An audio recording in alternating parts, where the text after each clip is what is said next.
నీ పాదాలకు మూవల్ల నా అడుగులు సాగాలమ్మా, నీ పెదవుల చిరునవ్వుల్లా నా ఊపిరి వెలగాలమ్మా.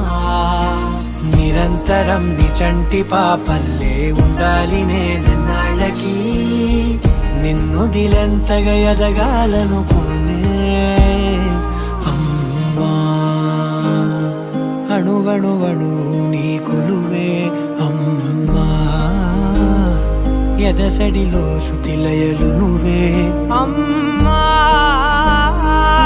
నే కొలిచే శారదవే, నన్ను నిత్యం నడిపే సారథివే.